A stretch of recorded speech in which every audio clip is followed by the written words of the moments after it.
Selamat pagi, salam sejahtera. Terima kasih karena bersama dengan saya di Nazilin Unity Channel. Saudara-saudara sekalian, ini satu lagi perkara yang amat menarik perhatian kita di Malaysia hari ini. Apabila isu kerakyatan China, Razali PAS kini diberi 24 jam untuk buat permohonan maaf.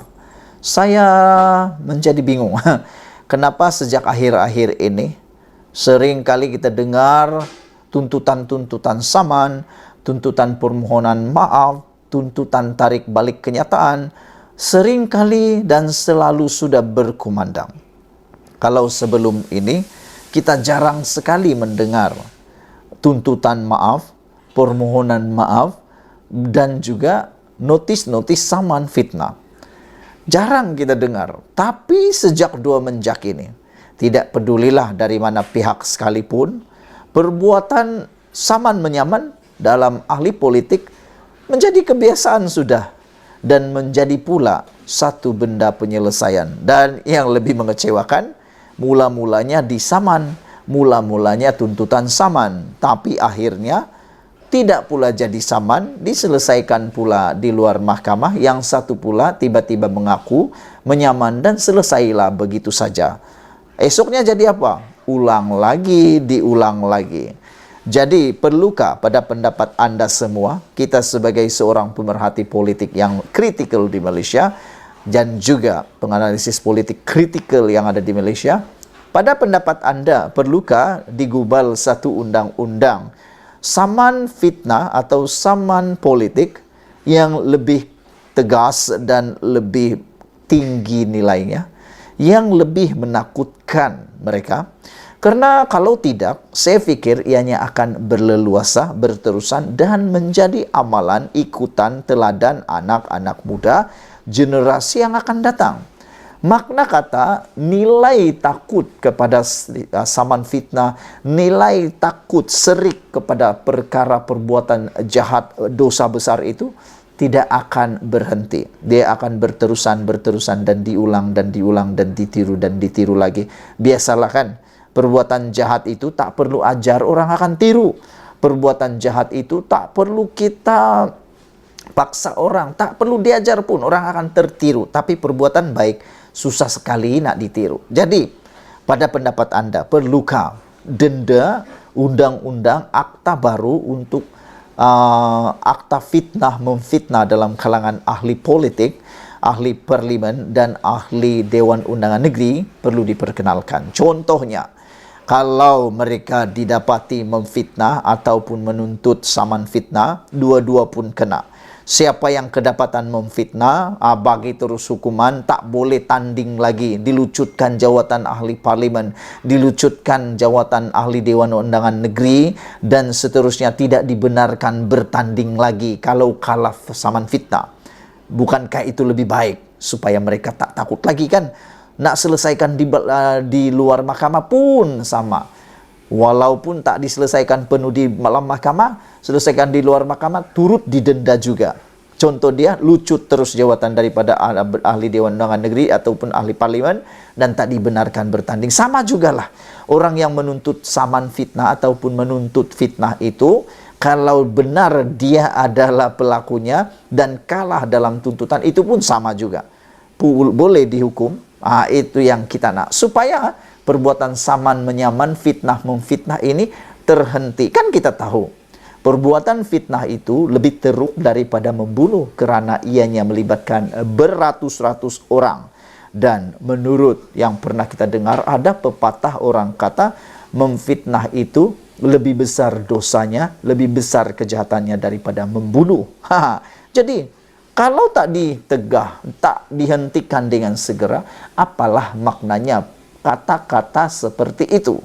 Jadi saudara-saudara sekalian, berita hari ini, seorang wakil rakyat DAP memberi tempo 24 jam kepada Ketua Penerangan Bersatu, Datuk Razali Idris dan PAS untuk membuat permohonan maaf secara terbuka serta menarik balik dakwaan berhubung pemberian kerakyatan kepada 54,000 warga China. Ia selepas bersatu tetap mahu SPRM menyiasat dakwaan pemberian kerakyatan besar-besaran walaupun tiada bukti yang kukuh. Menurut beliau lagi, ahli parlimen Kepung itu, iaitu Lim Lip Eng, berkata, kenyataan berbau fitnah serta memperlekehkan kedaulatan negara itu masih diteruskan oleh Razali dan PAS. Walaupun Menteri Dalam Negeri Datu Seri Saifuddin Nasution Ismail dan Jabatan Pendaftaran Negara JPN telah pun menafikannya. Pihak kerajaan juga telah pun menafikan dakwaan tersebut. Kali pertama ia tersebut muncul di ruang-ruang maya pada awal bulan ini. Oleh yang demikian, kenyataan Razali dan PAS adalah berbau fitnah, penuh pembohongan serta memperlekehkan kedaulatan negara, katanya dalam kenyataan hari ini. Semalam Razali berkata, Bersatu Tetap Mahu, SPRM menyesat dakwaan tersebut. Kesan yang sama dibuat di akaun Twitter PAS pada sehari sebelumnya, iaitu 28 Ogos. Menteri Komunikasi dan Digital Fahmi Fazil sebelum ini menjelaskan bahawa angka 54,000 adalah permohonan dari 2017 hingga 2022. Ia sama sekali tidak membabitkan tahun 2023. Beliau juga menegaskan daripada jumlah itu hanya 45 individu sahaja diberikan kerakyatan. 45 saja dapat. Dan untuk makluman kamu semua, jumlah 54,000 yang disebut-sebut, yang dicanang-canang oleh PAS dan juga oleh Razali itu ialah sebenarnya permohonan dari tahun 2017 hingga tahun 2022. Makna kata, ianya berlaku ketika bukan Anwar Ibrahim sebagai Perdana Menteri. Jadi siapa Perdana Menteri masa itu? Kamu tahu kan siapa? 2017 hingga tahun 2022 siapa Perdana Menterinya. Jadi kalau mereka cuba malukan Anwar Ibrahim, sebenarnya ia kembali semula ke batang hidung sendiri. Beliau juga menegaskan daripada jumlah itu hanya 45 individu saja yang diberikan kerakyatan. 45 orang sahaja, bukan ratus, bukan ribu. Sementara itu Lim menambah, kenyataan Razali dan PAS telah pun melanggar akta antara lain Section 499, 504, 505 dalam kurungan B dan 505 dalam kurungan C Kanun Keseksaan. Justru itu, menurut beliau lagi, mereka memberikan tempoh 24 jam kepada Razali dan PAS untuk membuat kenyataan palsu, berbau fitnah, berniat jahat tersebut supaya memohon maaf secara terbuka dan menarik balik kenyataan berkaitan atau pihak saya akan membuat laporan polis terhadap mereka, kata beliau lagi. Terlajak perahu boleh diundur, terlajak kata buruk padanya, kata beliau lagi. Sekian dulu untuk kali ini. Jangan lupa tinggalkan komen Anda, sila tekan butang subscribe dan kita jumpa lagi. Bye-bye. Selamat pagi, salam sejahtera. Terima kasih kerana bersama dengan saya di Nazilin Unity Channel. Saudara-saudara sekalian, ini dipetik daripada Harapan Daily. Satu perkara yang harus kita tahu, yang mungkin tak pernah kamu dengar, tak pernah disebarkan, dan saya fikir ini juga satu pendedahan baru yang menjadikan saya berfikir, oh macam ini pula rupanya cerita dia. Tapi sebelum itu, bantu saya tekan butang subscribe untuk mendapatkan isu-isu terkini daripada channel ini, dan tekan butang subscribe itu percuma, Anda tak perlu bayar apa-apa. Ingat sekali lagi, tekan butang subscribe itu percuma, Anda tak perlu bayar apa-apa, dan bantu saya sebarkan berita ini.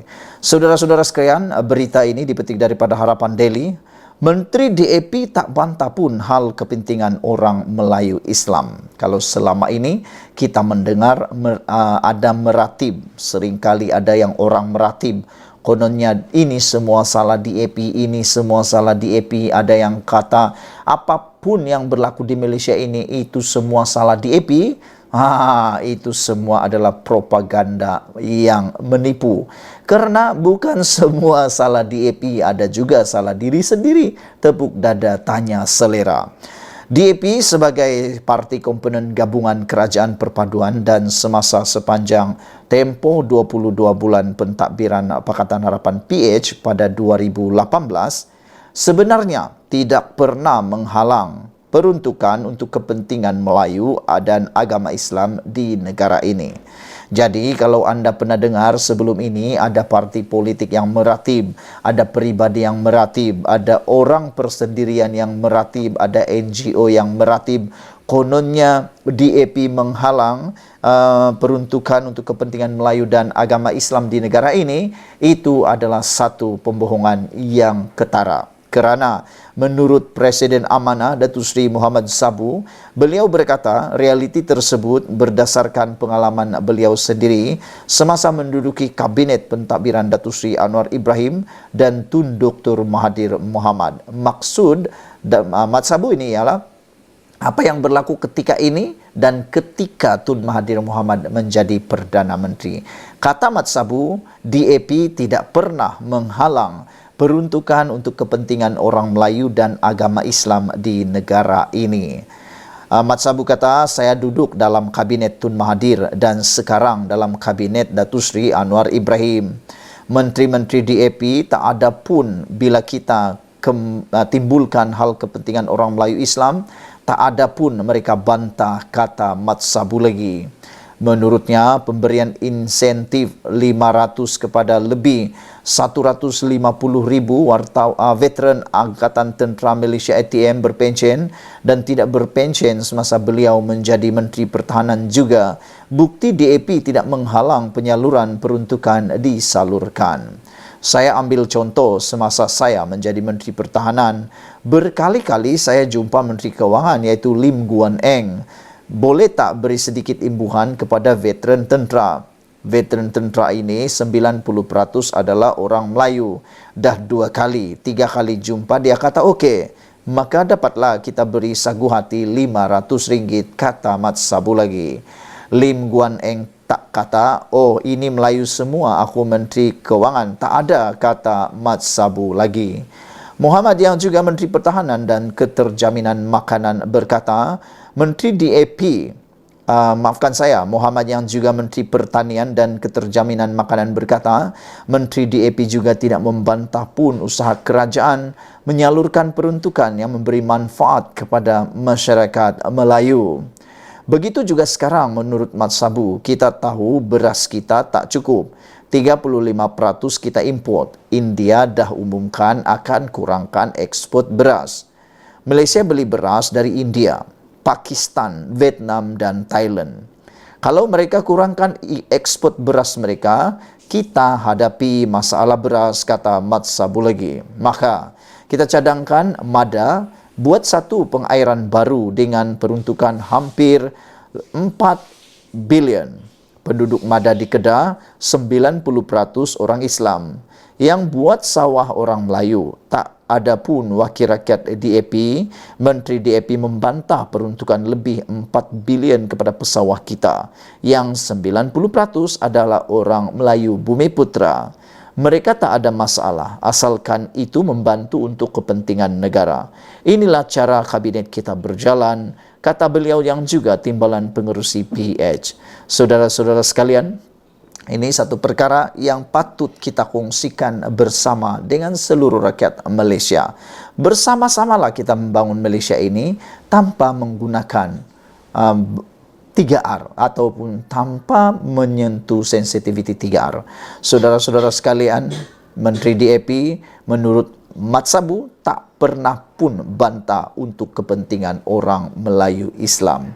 Jadi kalau selama ini anda mendengar pembohongan, dakwaan, propaganda yang mengatakan DAP menghalang kepentingan orang Islam, itu ialah satu pembohongan dan tidak boleh dipercayai kerana Menteri Pertanian dan Keterjaminan Makanan Mat Sabu telah pun menyatakannya sendiri. Sekian dulu untuk kali ini. Jangan lupa tinggalkan komen anda, tekan butang subscribe. Kita jumpa lagi. Bye-bye.